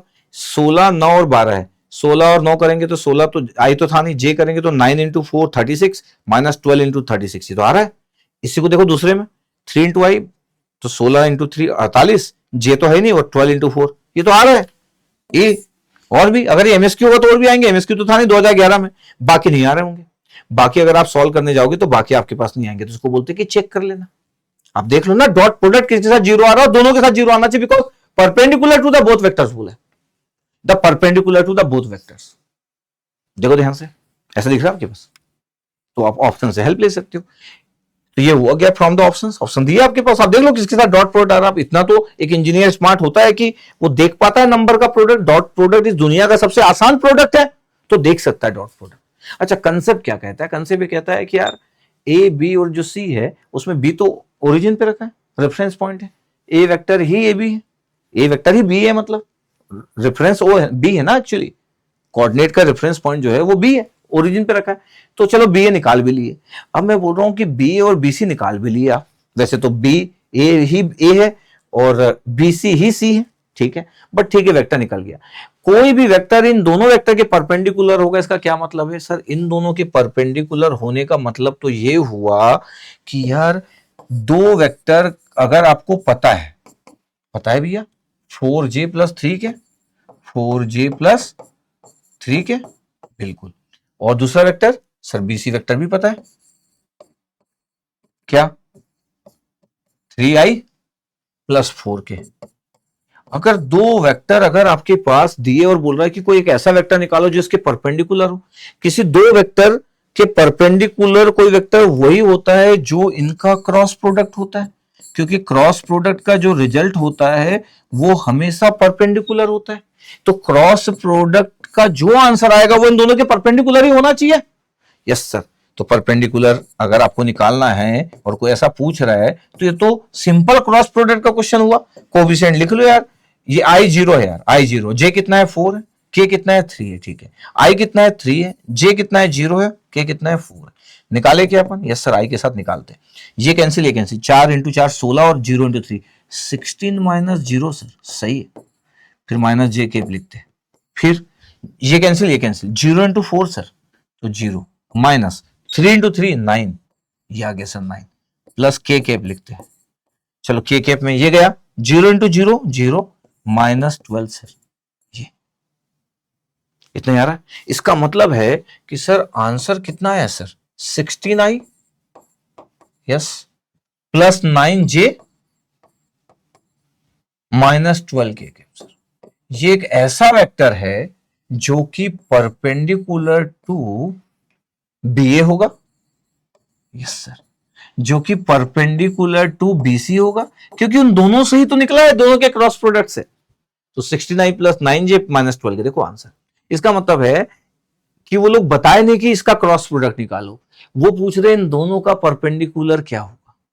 चाहते तो थोड़ा सा और, ये तो पहले ऑप्शन फ्रेम कर दिए, तो इसके दो ऑप्शन है कि भैया अगर यहां पे पूछ लिए, दिख रहा है आपके पास, अगर सोचो अगर वो पूछ लेते कि जो परपेंडिकुलर होगा उसका मैग्नीट्यूड बताओ, तब तो फिर आपको ऑप्शंस नहीं होता, न्यूमेरिकल आंसर टाइप होता, तब तो आपको ये क्रॉस प्रोडक्ट करना ही पड़ता और जो रिजल्ट आता उसका मैग्नीट्यूड निकालते नहीं। यस सर, तो हमको क्लियर रहे कि इस क्वेश्चन को पूछने के पीछे ऑब्जेक्टिव क्या था। उनको ये देखना था कि आप समझते हो क्या कि दो वेक्टर अगर आपके पास है तो ऐसा कोई थर्ड वेक्टर जो इन दोनों के परपेंडिकुलर होगा, ये तभी हो सकता है जब दोनों वेक्टर किसी प्लेन पे रखे हो, किसी प्लेन पे रखे हो, और उस प्लेन के परपेंडिकुलर जो होगा वो यूनिट नॉर्मल वेक्टर होगा या रिजल्टेंट वेक्टर होगा। और क्या उन दोनों का क्रॉस प्रोडक्ट, एक्चुअली वो पूछना चाह रहा भैया इन दोनों का क्रॉस प्रोडक्ट कितना होगा बता दो। पूछने का तरीका देखो आप, कि बोल रहा है कि परपेंडिकुलर होगा। इट्स ओके, आई होप आपको समझ आया हो। मैं सिर्फ बेसिक इंट्रोडक्शन दिया क्रॉस प्रोडक्ट का और एक आधे क्वेश्चन के बारे में बात किया कि जस्ट आपको आइडिया रहे कि यार कैसे देखते हैं, ठीक है। इस तरीके से अगर आप पढ़ते हो तो आपको चीजें समझ आती है। तो क्रॉस प्रोडक्ट मैं कवर किया। अगली क्लास में मैं एप्लीकेशन ऑफ क्रॉस प्रोडक्ट की बात करूंगा कि क्रॉस प्रोडक्ट के एप्लीकेशंस को कैसे देखते हैं, आईआईटी के प्रोफेसर कैसे क्वेश्चन पूछते। मेरी बातों को ध्यान से देखते रहोगे तो आपका सोचने समझने का दायरा बेटर होते जाएगा, ठीक है। कमेंट्स करके बताइएगा कैसा लगा। राइट हैंड थंब रूल समझ आया? XYZ सब 90 पे होते, दिखा नहीं पाते इसलिए एज्यूम कर लेते अपन ऐसा, और देखने से 90 नहीं दिखता है, ये आपको समझ आ चुका है। XY में Z हमेशा ऊपर हवा वाला है और नीचे वाला माइनस Z। फिर आप क्लॉक, जब आप ये राइट हैंड अपना यूज करना, मतलब जब पढ़ोगे तो, कि जब आप आपके फिंगर को जब कर्ल करते हो तो एक अपवर्ड होगा, या फिंगर को जब आप कर्ल करते हो तो डाउनवर्ड होगा। बस मिनिमम एंगल लेना रहता है, इसलिए आपको ये एंगल लेना पड़ता है, मिनिमम एंगल, ठीक है। या आप ऐसा बोल सकते हो कि एंटी क्लॉकवाइज जब मूव करोगे, एंटी क्लॉकवाइज क्लॉक के अपोजिट नहीं दिखता एंटी क्लॉकवाइज, तो घड़ी के बारे में सोचना चालू करना। घड़ी का अपोजिट काटा जैसा जा रहा है वो एंटी क्लॉकवाइज, वैसे जाओगे तो अपवर्ड आएगा, और जैसे घड़ी में काटा जाता है क्लॉकवाइज तो फिर ये डाउनवर्ड आएगा। थोड़ी सी बातें, ठीक है। तो नेक्स्ट क्लास में मिलते हैं। Okay, thank you.